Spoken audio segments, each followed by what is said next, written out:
علی بھائی اگلا سوال ہے، اس کے پیچھے کیا حکمت ہے کہ جن چیزوں کے سبب انسان کو قیامت کے دن عذاب دیا جائے گا وہی چیزیں نعمت کی شکل میں جنت میں جنتیوں کو دی جائیں گی؟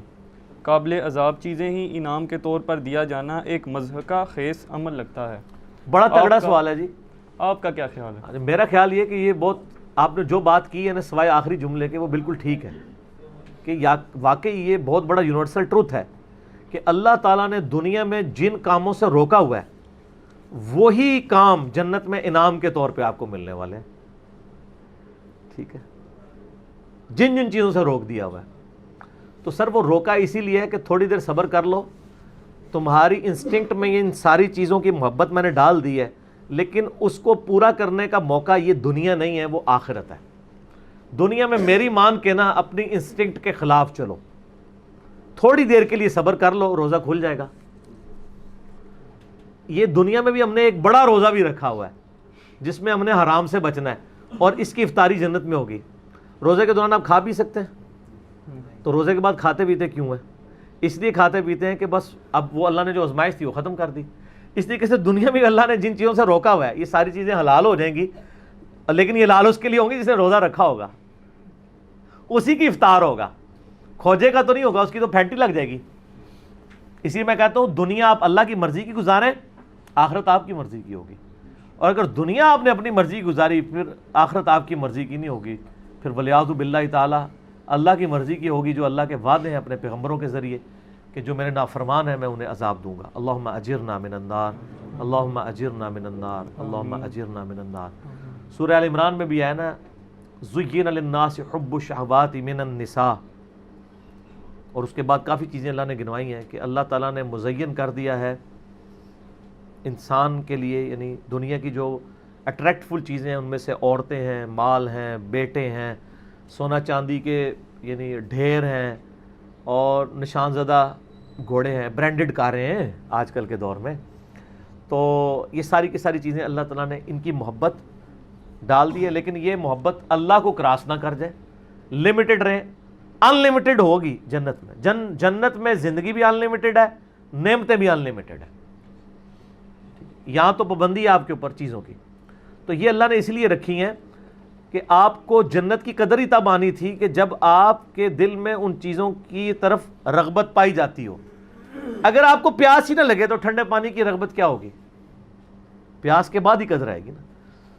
تو دنیا میں اللہ تعالیٰ نے یہ ساری چیزیں جو اٹریکٹ فل تھیں وہ رکھیں، اس کے بعد اللہ نے آزمایا اس حد کو کراس نہیں کرنا، یہ حد کو کراس کرنے کا موقع تمہیں دوں گا اور ہمیشہ کے لیے دوں گا، بس تھوڑا سا روزہ رکھ لو، آخرت میں افطار کروا دوں گا، اور جب وہ افطار ہوگا تو پھر آپ جو مرضی کریں۔ قرآن پاک میں کئی جگہ ہے نا کہ جنت میں ہر وہ چیز ہے جو تم چاہو گے۔ صحیح بخاری مسلم میں حدیث ہے، جنت میں اللہ تعالیٰ فرماتا ہے میں نے اپنے بندوں کے لیے وہ نعمتیں تیار کر رکھی ہیں جو نہ کسی آنکھ نے دیکھی، نہ کسی کان نے سنی، نہ کسی کے دل پہ کھٹکا گزرا۔ پھر نبی علیہ السلام نے سورہ السجدہ کی آیت تلاوت کی کہ میں نے اپنے بندوں کے لیے ان کی آنکھوں کی ٹھنڈک نعمتیں جنت میں چھپا کے رکھی ہیں۔ میں اکثر کہتا ہوں کہ انسان کے پاس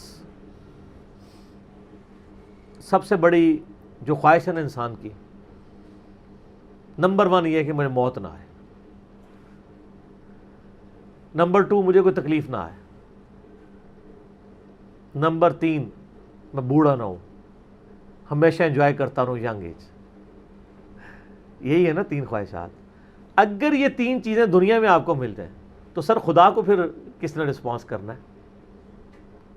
آپ سے میں بھی پوچھ لیتا ہوں، اگر آپ کو کوئی مصیبت پریشانی نہ آئے، آپ بوڑھے نہ ہوں اور آپ کو موت بھی نہ آئے، تو خدا آپ کی ضرورت ہی نہیں ہے۔ اور خدا میں یہی کوالٹیز ہیں کہ اس کو موت نہیں آتی ہے، اس پہ کبھی زوال نہیں آتا، اس لیے خدا کسی کا محتاج نہیں ہے نا۔ ہماری ضرورت خدا ہے لیکن ہم خدا کی ضرورت نہیں ہے۔ اللہ کہتا ہے میں غنی ہوں، اور جنت میں آپ کو یہ تینوں خواہشات اللہ نے جنت پہ جاتے ہی جو آپ کو پہلے سمجھ لینا 3 جو تمغے ملنے ہیں نا وہ یہی ہیں۔ صحیح مسلم میں حدیث ہے، اعلان ہوگا جنتی ہو تمہیں مبارک ہو، جنت میں انٹر ہوتے ہی آج کے بعد کبھی مرو گے نہیں، ہمیشہ زندہ رہو گے۔ اور بخاری مسلم میں حدیث ہے کہ موت کو مینڈے کی شکل میں میدان محشر میں لا کے قتل کر دیا جائے گا۔ جنتی خوش ہوں گے کہ اب موت آنی نہیں ہے، اور دوست کی کہیں گے وہ کاش ہمیں موت آ جاتی۔ دوسری خوشخبری ملے گی، صحیح مسلم میں حدیث میں الفاظ ہیں، آج کے بعد کبھی موڑے نہیں ہو گیا، ہمیشہ جوان رہو گے۔ تیسری خوشخبری ملے گی، آج کے بعد کبھی تم بیمار نہیں پڑو گے، ہمیشہ تندرست رہو گے۔ 30 سال عمر ہوگی ہر جنتی کی اور 30 ہی رہے گی۔ اور چوتھی خوشخبری اتنی بڑی ہے کہ آج کے بعد اللہ تم سے ناراض نہیں ہوگا، ہمیشہ ہی راضی رہے گا۔ یعنی جنت میں جو مرضی کرو، ناراضگی اللہ کی ہو ہی نہیں سکتی، کیونکہ جنت میں یہاں شراب حرام ہے، وہاں شراب جائز ہے۔ آپ کون سی نافرمانی دنیا میں سوچ سکتے ہیں، وہ جنت میں آپ کو گارنٹی دیتا ہوں آپ کر سکتے ہیں۔ تو پھر اللہ نے کہاں سے ناراض ہونا ہے؟ نماز ہی کوئی نہیں، آپ کہیں گے نا دنیا میں سب سے بڑی نافرمانی ہے کہ میں نماز چھوڑ دے، جنت میں کوئی نماز نہیں ہے۔ کوئی کہتا ہے شراب سب سے بڑی ہے، تو پئیں سر جتنی مرضی پئیں۔ کوئی کہتا ہے عورت کی طرف رغبت ہے، تو سر جتنی مرضی عورتیں، ٹھیک ہو گیا۔ لیکن یہ روزہ ادھر رکھنا پڑے گا، اور یہ اللہ تعالیٰ نے ویسے آزمائش میں ڈالا ہے، اس میں کوئی شک نہیں ہے۔ صحیح مسلم میں حدیث ہے کہ نبی علیہ السلام فرماتے ہیں اللہ تعالیٰ نے جنت کو ناگوار چیزوں سے ڈھانپ رکھا ہے، جنت تک پہنچنے کے لیے بڑی ناگواری آپ کو ہوگی، اور دوزخ کو خوشنما چیزوں سے ڈھانپ رکھا ہے۔ یعنی دوزخ کے اوپر تو کڑگا لگا ہوا ہے، ہر بندے ہی ادھر بڑھے گا، اور جنت والا بندہ سوچے گا 10 بار یار بڑا اوکھا راستہ ہے، ایک کون کر سکتا ہے جی؟ یہ حدیث مسلم شریف میں ہے۔ اس کی ایکسپلینیشن ایک حدیث ہے ابو داؤد میں، سنن نسائی کے اندر، سنن ابن ماجہ میں، بڑی ڈیٹیل حدیث ہے۔ یہ ساری حدیثیں آپ کو مشکات کی تیسری جلد میں جنت والے چیپٹر مل جائیں گی، وہ بڑی مزے کی حدیث ہے کہ اللہ تعالیٰ نے جب جنت کو پیدا فرمایا نا، تو حضرت جبرائیل کو کہا ذرا جنت دیکھ کے آؤ۔ وہ آئے، کہتے ہیں یا اللہ کیا بات ہے، مجھے تو نہیں لگتا کوئی بندہ سر دھڑ کی بازی نہ لگا دے جنت میں پہنچنے کے لیے، مجھے لگتا ہے یہ سارے لوگ ہی جنت میں پہنچ جائیں گے، کیونکہ جگہ ہی بڑی زبردست ہے۔ اللہ نے فرمایا اچھا، پھر اللہ نے جنت کو ناگوار چیزوں سے ڈھانپ دیا۔ دنیا میں نمازوں کی مشقت، بیوی بچے ماں باپ کے ساتھ حسن سلوک کی مشقت، حلال و حرام کے فرق کی مشقت، روزوں کی مشقت، کتنی مشقتیں ہیں، شریعت کی پابندیاں۔ اللہ نے فرمایا اب جا کے ذرا جبرائیل دیکھو، واپس ہے، انہوں نے کہا اللہ تیری عزت کی قسم مجھے نہیں لگتا کوئی بندہ جنت میں پہنچنے میں کامیاب ہوگا، اتنی ہرڈلز رکھ دی ہیں تو نے۔ اللہ نے فرمایا اچھا اب دوزخ کو دیکھو۔ دوزخ کے کہتے ہیں یا اللہ تیری عزت کی قسم کوئی بندہ بھول کے بھی کوشش نہیں کرے گا کوئی ایسا کام کرے کہ ادھر آئے، یہ تو بڑا عذاب ہے۔ پھر اللہ تعالیٰ نے دوزخ کو ڈھانپ دیا دنیا کی خوشنما چیزوں سے، اٹریکٹفل چیزوں سے، شہوات سے۔ کہا جبرائیل اب دیکھو، دیکھ کے انہوں نے کہا یا اللہ مجھے نہیں لگتا کوئی بندہ دوزخ سے بچ پائے گا، کیونکہ ہر راستہ ہی دوزخ کی طرف لے جانے والا ہے، جتنے بھی اٹریکٹفل، جو ہماری انسٹنکٹ میں اٹریکٹفل ہے۔ لیکن سر تھوڑا سا روزہ رکھ لیں سب کچھ ختم ہو جائے گا۔ صحیح مسلم میں حدیث ہے اللہ تعالیٰ دنیا میں جس نے یاشی کی زندگی گزاری ہوگی نا، قیامت والے دن اللہ تعالیٰ نا اس کو بلوائے گا اور کہے گا فرشتوں ذرا اسے ایک پھیرا لگاؤ نا دوزخ کا، کیونکہ دنیا میں بڑا کہا گیا ایک ہی پھیرا لگنا ہے، کہتے ہیں نا لوگ۔ سورہ فرقان میں اللہ تعالیٰ فرماتا ہے کہ دوزخ تھوڑی دیر کے لیے ہو یا زیادہ دیر کے لیے بڑی بری جگہ ہے رہنے کی۔ یہ مسلمان ہے جو بدماشی کے ساتھ کہتا ہے خیر ایک پھیرا ہی لگے گا، اور حالت اس کی یہ ہے کہ موم بتی کے فلیم میں 10 سیکنڈ کے لیے یہ ہاتھ نہیں رکھ سکتا۔ اور بخاری مسلم کی حدیث ہے کہ آخرت کی آگ دنیا کی آگ سے 70 گنا زیادہ تیز ہے، اور جس کی یہ اوقات ہے کہ وہ دنیا کی آگ کے اوپر صرف ہاتھ نہیں فلیم کے اوپر رکھ سکتا، وہ آگ کے اندر جلنے کے لیے تیار ہو جائے۔ تو یہ کہانیاں صرف اپنے آپ کو کرائی ہوئی ہیں انہوں نے۔ دنیا میں کسی کہا جائے نا کہ فجر چھوڑنے میں فجر سے زور تک 10 بائی 10 کے ایسے کمرے میں آپ کو قید کیا جائے گا کہ جس میں 100 کوبرا سانپ ہوں گے، 100 بچھو ہوں گے، 100 اژدھے ہوں گے، لیکن ایک ہی پھیرا لگے گا ایک نماز کے پیچھے، فجر کے پیچھے فجر سے زور، زور کے پیچھے زور سے اثر، اور جتنے دنوں کی نمازیں ہیں اتنے دن لگے گا۔ کچھ سوچ سکتا ہے؟ اس لیے کہ یہ ہم نے امیجن کیا ہوا ہے، دنیا نقد ہے نا، آخر میں کہتے خیر ہو یار اینڈ تے چھڈ ہی دے گا نا، کہانی ایڈا سوکھا کام نہیں ہے۔ اچھا وہ مسلم شریف کے الفاظ ہیں، اللہ ہمارے کا ذرا اس کو لگاؤ نا دوزخ کا ایک پھیرا، جس نے دنیا میں بڑی یاشی کی ہے، جب وہ پھیرا لگا کے آئے گا نا، ایک پھیرا صرف، اللہ پوچھے گا ہاں بھائی کوئی دنیا میں خیر دیکھی تو نے؟ اور کہے گا یا اللہ تیری عزت کی قسم میں نے تو دنیا میں کوئی خیر کا ایک دن بھی نہیں گزارا۔ وہ پوری زندگی کی یاشی کافور ہو جائے گی ایک پھیرے پہ۔ پھر اللہ تعالیٰ ایک مفلس بندے کو بلائے گا جس نے دنیا میں حلال و حرام کی تمیز کر کے ڈر ڈر کے زندگی گزاری ہوگی۔ اللہ فرمائے گا فرشتوں ذرا اس کا حساب کتاب تو بعد میں کرتے ہیں، ذرا جنت کا ایک پھیرا لگاؤ۔ جنت کا پھیرا لگا کے اللہ تعالیٰ کہے گا دنیا میں کوئی مشکل، کہے گا یا اللہ کوئی مشکل نہیں، دنیا پوری تکلیف میں کاٹی ہوگی، لیکن وہ ایک پھیرا وہ ساری کی ساری دنیا کی تکلیف کو کافور کر دے گا۔ یہاں پہ بھی جو لوگ پوزیشن ہولڈرز ہیں، ٹھیک ہے، تو ہم خود بھی یعنی رہے الحمدللہ، یعنی اتنی محنت سے پڑھتے تھے انجینئرنگ یونیورسٹی میں، جب پوزیشن آتی تھی تو ہمیں اپنی وہ، آج تو مجھے وہ راتیں بھی یاد نہیں ہیں جو ہم نے تکلیف کی کاٹی ہوئی ہیں، بلکہ یاد بھی نہیں کہ کبھی جو ہے وہ پڑھائی لکھائی کر کے تو کدھر تک. کیوں جی عارف صاحب، یہ میرے سینئر ہیں نا یونیورسٹی میں، ان کو پتہ ہے کہ جو یعنی کتنا مشکل پڑھائی والا معاملہ ہوتا تھا. تو لیکن آج ہمیں یاد بھی نہیں ہے، کیونکہ جب اینڈ رزلٹ مل جاتا ہے نا، آپ اس پرانی تکلیف کو بھول چکے ہوتے ہیں. یہی آخرت کے معاملے میں بھی ہوگا کہ دنیا کی تکلیف کوئی تکلیف نہیں رہے گی. اس لیے مسلم شریف کی حدیث ہے کہ دنیا مؤمن کے لیے قید خانہ ہے اور کافر کے لیے جنت ہے. قید خانے میں تو یاشی نہیں ہوتی سر، قید خانہ ہے اس لیے کہ آپ نے اللہ کی مرضی کے مطابق چلنا ہے. تو یہ واقعی حقیقت ہے کہ اللہ تعالیٰ نے آخرت میں ہر وہ چیز رکھی ہوئی ہے جس سے دنیا میں روک دیا ہے. دنیا میں اس لیے روکا ہے کہ یہ وہ آزما رہا ہے آپ کو، آپ کے انسٹنکٹ میں اس کی محبت ڈال دی ہے، اٹریکشن ڈال دی ہے. اگر آپ کی اٹریکشن نہ ہوتی تو میرے بھائی آپ کو جنت میں یہ انعام ہی نہیں تھا لگنا. پیاس ہی نہ ہو تو ٹھنڈے پانی کی قدر کیسے آتی؟ اور وہ پابندیاں لگا دی. اور سر اس حوالے سے میں آپ کو ایک آیت بتاتا ہوں. آیات تو سر اس کے اوپر اتنی ہے کہ میں گھنٹوں فی البدی بول سکتا ہوں.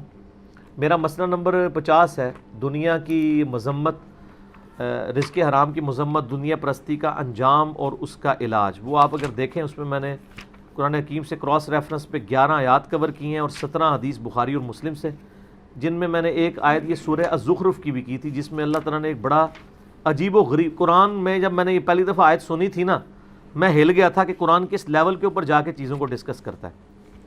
قرآن پاک میں چند حیران کن آیات میں سے یہ، اب آپ خود بھی حیران ہو جائیں گے یہ آیت سن کے. سورہ الزخرف، زخرف کہتے ہیں سونے کو، گولڈ کو. اس کی آیت نمبر ہے 33 آنورڈ. اعوذ باللہ من الشیطان الرجیم.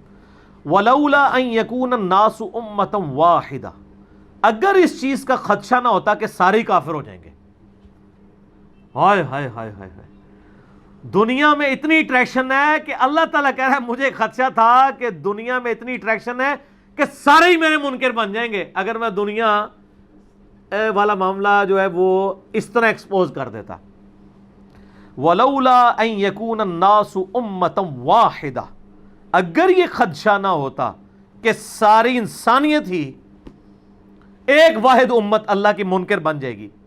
لَجَعَلْنَا لِمَن يَكْفُرُ بِالرَّحْمَنِ لِبُيُوتِهِمْ سُقُفًا مِّن فِضَّةٍ وَمَعَارِجَ عَلَيْهَا يَظْهَرُونَ، ہم رحمان کے کفر کرنے والے لوگوں کے لیے، اللہ کے دشمنوں کے لیے، ان کے گھر اور ان کے گھروں کی جو سیڑھیاں ہیں نا وہ چاندی کی بنا دیتے، اور ان کے گھروں کی چھتیں چاندی کی بنا دیتے کہ بھی جو اللہ کو نہیں مانے گا اس کا پورا گھر چاندی کا، یاشی کرے. تو سارے نے کہنا تھی یہی کریے. اللہ میں ہمیں یہ خدشہ تھا کہ ساری کافر ہو جاؤ گے. کسی نے چوپدہ روزہ نہیں رکھنا. آگے چلیں. وَلِبُيُوتِهِمْ أَبْوَابًا وَسُرُرًا عَلَيْهَا يَتَّكِئُونَ، اور ان کے جو گھر ہیں، گھروں کے دروازے اور وہ جو ان کے تخت جن پہ وہ تکیے لگاتے ہیں، سب کے سب یعنی چاندی کے، وَزُخْرُفًا، اور سونے کے بنا دیتے. سونے چاندی کے مکان ہو جاتے لوگوں کے. جو کافر ہونے کا اعلان کرتا نا، ساتھ ہی اس کا مکان سونے کا بن جاتا. ویسے آپ امیجن کر لیں آج جو لوگ یہاں پہ اپنا مذہب بدل کے دوسرے ملکوں میں جا کے پولیٹیکل اسائلم لے لیتے ہیں، ان سے یہ بعید تھا. اللہ تعالیٰ ہمارے، اگر ہمیں یہ خدشہ نہ ہوتا کہ ساری کافر بن جاؤ گے تو ہم کہتے ہیں کہ جو کافر ہے اس کے گھر سونا چاندی کا، اس کی چھتیں، گھر، سب کچھ یاشی کرو. وَإِن كُلُّ ذَلِكَ لَمَّا مَتَاعُ الْحَيَاةِ الدُّنْيَا، لیکن یہ سب نعمتیں دنیا کا متاع ہیں. وَالْآخِرَةُ عِنْدَ رَبِّكَ لِلْمُتَّقِينَ، آخرت یاد رکھنا صرف پرہیزگاروں کے لیے ہے اللہ کے ہاں. دنیا میں تو نیک آدمی امیر ہو بھی سکتا ہے، غریب بھی ہو سکتا ہے، مفلسی کی زندگی بھی ہو سکتی ہے، یاشی کی زندگی بھی ہو سکتی ہے. آخرت میں ایسا نہیں ہے. اس لیے میں کہتا ہوں آخرت آپ کے اختیار میں ہے، دنیا اللہ کے اختیار میں ہے. دنیا سے مراد جو آپ کی ڈیسٹنی میں معاملات ہوتے ہیں، آخرت اللہ کے جو رکھی ہے وہ آپ کے اختیار میں رکھ دی ہے. آپ آخرت کامیاب کروا سکتے ہیں. دنیا میں کوئی کتنی محنت کر لے الٹیمیٹلی ناکام تو ہو سکتا ہے نا وہ، لیکن دنیا میں آپ اللہ کے لیے محنت کر لیں، میں آپ کو گارنٹی دیتا ہوں کوئی ناکامی نہیں ہے. اللہ تعالیٰ نے قرآن پاک میں کئی جگہ فرمایا ہے کہ اللہ تعالیٰ وعدہ خلافی نہیں فرمائے گا، مومنین کے ساتھ جو اللہ تعالیٰ نے وعدے کیے ہیں وہ وعدے پورے کرے گا۔ اللہ تعالیٰ پیغمبروں کو، ان کے ماننے والوں کو قیامت دن رسوا نہیں ہونے دے گا، ٹھیک ہے؟ تو سر آخرت آپ کے ہاتھ میں ہے، بنائیں، مایوس نہ ہو۔ مایوسی سے جو چیز آپ کو چھڑواتی ہے وہ اللہ کا تصور ہے۔ دنیا میں کوئی ناکام بھی ہو جائے، فٹ پاتھ پہ لاوارث لاش اس کی پڑی ہو، کوئی دفنانے والا نہ ہو، کوئی فرق نہیں پڑتا۔ اگر اس نے اللہ کے لیے زندگی گزاری ہے تو وہ جنت میں پہنچ چکا۔ اور دنیا میں کسی کے لیے بہت مہنگا مقبرہ بنا دیا جائے، اس میں ایئر کنڈیشن بھی کوئی لگوا دے، اس کے لاش میں تعفن ہونے سے نہیں اس کو روک سکتا۔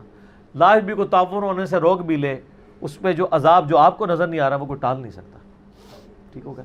تو آخرت آپ اپنی مرضی کی کر سکتے ہیں اگر دنیا آپ اللہ کی مرضی کی گزاریں، لیکن اگر آپ نے دنیا اپنی مرضی کی گزاری سر، پھر وَلِعَاذُ بِاللَّهِ تعالیٰ اتنا سخت معاملہ ہونے والا ہے۔ میں اس پہ آپ کو ریکمینڈ کروں گا، میرا ایک لیکچر ہے مسئلہ نمبر 196، میری زندگی کا اہم ترین لیکچرز میں سے، کاش میں دنیا میں واپس جا سکتا۔ ایک دفعہ وہ لیکچر دیکھ لیجئے گا، قرآن پاک کی کئی آیات میں نے اس میں کراس ریفرنس کے طور پہ کور کی، کاش میں دنیا میں واپس جا سکتا۔ یہ قرآن کی آیات ہے کہ دوست کی جب دوزخ میں پہنچے گا نا تو کہے گا کاش ایک موقع مجھے مل جائے کہ میں دنیا میں واپس چلا جاؤں۔ زندگی ایسا خطرناک جوا ہے کہ اس سے بڑا خطرناک جوا کوئی نہیں ہے۔ دنیا میں آپ کو جوا ہار بھی جائیں، یعنی میں اس دوسرے معنوں میں کہہ رہا ہوں، جائز نہیں ہے، تو جیتنے کے پھر بھی چانسز ہیں۔ زندگی کی بازی جو ہار گیا نا، وہ ادھر تو نہ سپلی ہے نہ آپ دوبارہ پیپر دے سکتے ہیں۔ جو جیت گیا وہ جیت گیا، جو ہار گیا وہ ہار گیا۔ اس لیے کہا گیا قرآن پاک میں یوم التغابن، جیت اور ہار کے فیصلے کا دن ہے قیامت کا دن، ٹھیک ہے؟ بہت سیریس معاملہ ہے، بہت زیادہ سیریس ہونے کی ضرورت ہے، اور اس کو اپنے دماغ پہ سوار کرنے کی ضرورت ہے۔ میں آپ سے سوال کرتا ہوں کہ 1 ارب روپیہ کسی کے پاس ہو اور اسے کہا جائے کہ 1 روپیہ اس میں سے مجھے دے دو، باقی تم رکھ لو، وہ فائدے میں ہے یا وہ شخص جو کہ میں نے 1 روپے کی حفاظت کرنی ہے چاہے ارب روپیہ باقی مجھ سے جاتا رہے، وہ عقل مند ہے؟ تو سر دنیا کی زندگی تو 1 روپیہ بھی نہیں ہے اربوں سال کی زندگی کے مقابلے پہ، یہ 1 سال بھی نہیں بنتا، اور یہ تو قیامت کے مقابلے میں 3.5 منٹ کی زندگی ہے۔ قیامت کا دن 50,000 سال کا دن ہے، اور اگر ایوریج لائف آپ کی 60 سال بھی لگائی جائے، 60 سال کا کمپیریزن قیامت کے دن کے ساتھ 3-3.5 منٹ بنتا ہے۔ اور صحیح مسلم کی حدیث ہے کہ نبی علیہ السلام نے فرمایا کہ آخرت اور دنیا کی مثال اس طرح ہے کہ تم میں سے کوئی شخص سمندر میں انگلی ڈبوئے، اس کے ساتھ جو پانی لگے وہ دنیا کی زندگی ہے، اور آخرت انفینٹ لائف۔ یہ میری باتیں ان لوگوں کو زیادہ سمجھ آ رہی ہوں گی جن کی داڑھیاں سفید ہو چکی ہوئی ہیں، تھوڑی بہت تو میری بھی ہو گئی ہے۔ جو 60 پلس ہے، بخاری مسلم میں حدیث ہے نا کہ اللہ تعالیٰ نے جس کو 60 سال عمر دے دی اس پہ اللہ نے حجت تمام کر دی، اس کا کوئی ایکسکیوز باقی نہیں رہے گا اللہ کے پاس۔ ویسے تو 40 والے کا بھی نہیں ہے، لیکن 60 والے کا کہ پتر تو گل بھی نہیں کرنی، تھوڑے سن سمجھنے کے لیے، بات پہنچانے کے لیے تو بات سمجھ سکتا تھا۔ تو لیکن یہاں ہم نے یہ دیکھا ہے جو کوئی بوڑھا ہوتا ہے تو ہی اس کی وہ خواہشات جوان ہوتی ہیں۔ بخاری مسلم دونوں میں حدیث ہے، نبی علیہ السلام فرمایا کہ ابن آدم کے پاس سونے کی 2 وادیاں ہونا، وہ کہے گا تیسری بھی آ جائے، اس کا پیٹ صرف قبر کی مٹی بھرے گی۔ کتنے سخت الفاظ ہیں۔ پھر نبی علیہ السلام کی ایک حدیث بخاری مسلم دونوں میں آپ نے تلاوت کی، الہاکم التکاثر حتی زرتم المقابر، ٹھیک ہے؟ یہ آپ نے آیات تلاوت کی، پھر آپ نے فرمایا انسان کہتا ہے میرا مال میرا مال میرا مال۔ اوے تیرا مال تو وہ ہے جو تو نے کھا پی لیا یا پہن کر بوسیدہ کر لیا یا اللہ کی راہ میں خرچ کر کے آخرت کے لیے محفوظ کر لیا، باقی تو تیرے ورثاء کا مال ہے۔ تو آپ کا مال کون سا ہے؟ نمبر 1 جو آپ نے کھا پی لیا اور جو پہن لیا، اور تیسرا وہ جو اللہ کی راہ میں خرچ کیا، وہ آخرت میں اللہ نے 700 گنا کر کے اس سے بھی زیادہ لٹانا ہے۔ اور ایک اور حدیث ہے، نبی علیہ السلام فرمایا انسان کے 3 دوست ہیں، جو 3 دوست ہیں، 2 دوست انسان کے قبر تک جاتے ہیں، ایک ہی قبر کے اندر جاتا ہے، وہ 2 واپس آ جاتے ہیں، اس کا مال اور اس کی اولاد واپس، اعمال ساتھ جاتے ہیں۔ بخاری مسلم میں حدیث ہے اے اللہ محمد اور آل محمد کو بس اتنا ہی دینا کہ ان کی روح اور جسم کا رشتہ برقرار رہے۔ سر وہ جو آج حدیث بھی ہے سورہ تحریم میں، بخاری مسلم میں الفاظ ہیں، حضرت عمر حضور کو ملنے کے لیے گئے، جسم پہ چٹائی کے نشانات تھے، رونا شروع کر دیا کہ کیسر و کسرا دنیا کے مزے لوٹ رہے ہیں اور آپ اللہ کے پیغمبر ہو کے اس فقر کی زندگی میں۔ آپ فرمایا لگتا ہے عمر تیرے پہ حقیقت دنیا کی ابھی بھی نہیں کھلی۔ حضرت عمر پہ اس بات پہ ڈانٹ، یار یہ حضرت عمر کی خواہش کتنی معصومانہ سی خواہش تھی کہ یار میری نبی کے جسم کے اوپر والے حصے پہ کپڑا تو کم از کم ہوتا، بسترا تو ایک نرم ہوتا، کپڑا بھی نہیں تھا تبھی جسم پہ چٹائی کے نشان دیکھے۔ اس معصومانہ خواہش پہ بھی ڈانٹ پڑ گئی کہ یار تجھے دنیا کی سمجھ نہیں آئی ابھی؟ کیا تو نہیں چاہتا کہ کیسر و کسرا دنیا کے مزے لوٹے اور ہم آخرت کی سعادت؟ یہ ٹریننگ نبی علیہ السلام نے صحابہ کرام کی تھی۔ لیکن یہ عجیب معاملہ ہے کہ جس دین میں اتنا زہد ہو، دنیا کو 3 طلاقیں دی ہوئی ہوں، اس دین کے ماننے والے دنیا کے کتے بن چکے ہوئے ہوں اور وہ مال کمانے کے لیے کچھ بھی کر جائیں۔ بڑی حیران کن بات ہے، جن کے پیغمبر کی اتنی زہد کی تعلیمات ہوں، انہوں نے اتنا کچھ سکھایا ہوا ہو۔ یہ تو ایک ایسا ٹاپک ہے نہ ختم ہونے والا ہے، اس پہ گھنٹوں بولا جا سکتا ہے۔ میں اسی پہ اکتفا کرتا ہوں کہ یقیناً اللہ تعالیٰ نے جو نعمتیں دنیا میں رکھی ہیں اور ان نعمتوں کو بڑا لمیٹڈ رکھا ہے اور کئی معاملات میں روک دیا ہے، وہ انعام کے طور پہ ملیں گی۔ تو یہ روزہ انشاءاللہ جنت میں جا کے افطار کریں گے انشاءاللہ، نبی صلی اللہ علیہ وآلہ وسلم کے ساتھ انشاءاللہ۔